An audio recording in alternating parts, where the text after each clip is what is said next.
اور آج بھی دکھ جائے گا جو ادھر ہیں وہ ادھر ہیں، جو وقت کو بچانے اور اللہ کے قانون کے ساتھ ہیں وہ ادھر ہیں، جس کو جدھر رہنا ہے وہ جائیں، لیکن ہم آخری دم تک اللہ کے قانون اور اللہ کی وقت کی حفاظت کے لیے لڑیں گے۔ پاک روازوں کے خلاف میرے سینے میں بغاوت کی خلش زندہ ہے، جبر و صفاقی و طغیانی کا باغی ہوں میں، یاد رکھنا کہ جو اللہ اصحاب فیل کے زمانے میں تھا، جو اللہ حضرت موسیٰ اور عیسیٰ کا تھا، جو حضرت محمد صلی اللہ علیہ وسلم کا تھا، جو صحابہ کرام کا تھا، وہی اللہ میرا و اللہ آپ کا ہے۔ اللہ بدلا نہیں ہے، اللہ لا الہ الا هو الحی القیوم، اللہ تھا اور رہے گا۔ پہلی چیز سمجھنا پڑے گی ہمارے میڈیا کو کہ وقت کس نے دیا۔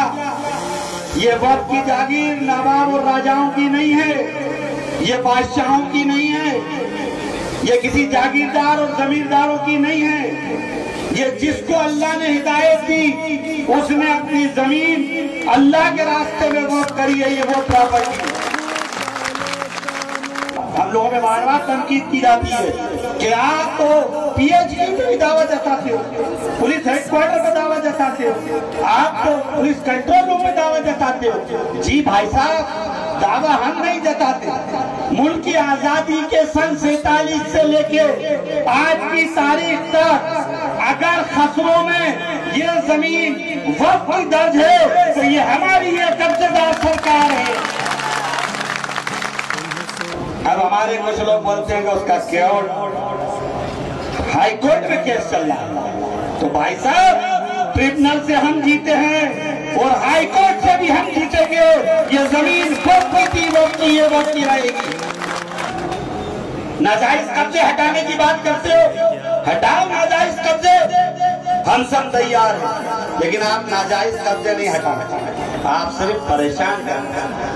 آپ ہریانہ، پنجاب، اتراکھنڈ کے مسلمانوں کو بھی پریشان کرنا، وہاں آپ نفرت کی آندھی کھڑی کرنا چاہتے ہیں۔ آپ بہت مایوس اور نا امید ہونے کی ضرورت نہیں ہے، حالات آتے رہیں اور آتے رہیں گے، ان حالاتوں سے گھبرانے اور ڈرنے کی ضرورت نہیں ہے، ان کے منصوبوں کو ناکام کرنے کی ضرورت ہے، متحد ہونے کی ضرورت ہے، منتشر ہونے سے بچنے کی ضرورت ہے۔ حقیقت ظلم کو برداشت کیا گیا، آواز نہیں اٹھائی گئی، تو آج نشانے پر مسلمان ہیں، کل آپ ہوں گے، کل آپ کی پراپرٹیز ہوں گی۔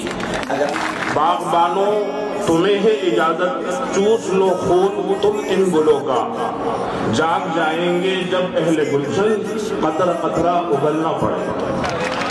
تو ہم یہ جو قانون پاس ہوا ہے کہ اپنی آخری سانس تک اس کو کبھی بھی کامیاب نہ ہونے دیتے۔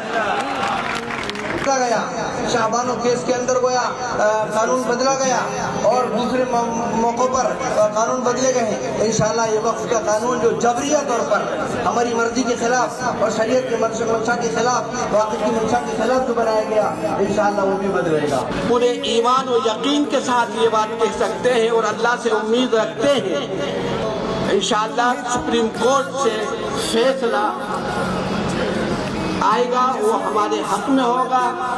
یہ پہلا دن ہے احتجاج نوٹ کرانے کا، اور انشاءاللہ 2 مہینے تک مختلف انداز میں احتجاج نوٹ کرایا جاتا رہے گا۔ اس کے لیے اللہ نے سب کے جمع ہونے کو قبول فرمائے۔